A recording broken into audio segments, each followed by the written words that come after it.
It's inevitable that one day there will be some man I have granted asylum to and he will have raped or murdered a young girl.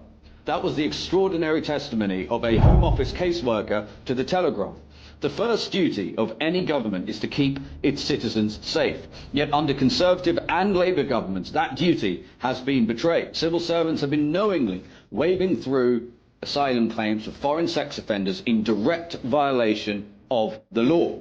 The British state has become complicit in directly endangering the safety of British girls. Well, we have a warning for them. Today we announce a reform government will create a dedicated police task force to review all asylum grants over the last decade. Any civil servant who knowingly allows a foreign sex offender to stay in this country will be sacked for gross misconduct, stripped of their civil service pension, and potentially face criminal charges.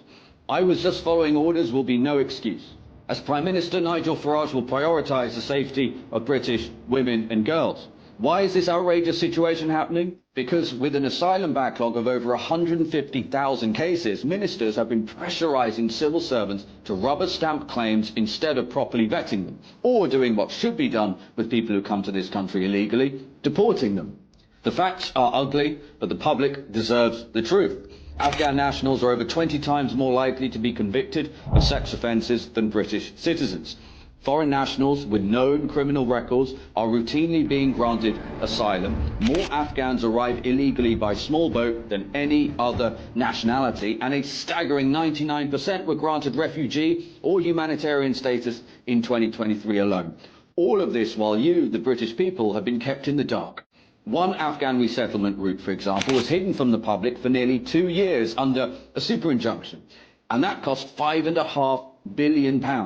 And the consequences to all of this are real. Over just 3 days this month alone, Afghan migrants were charged or convicted of, firstly, the rape of a 15-year-old girl, multiple rapes of teenage girls, and the sexual assault of children.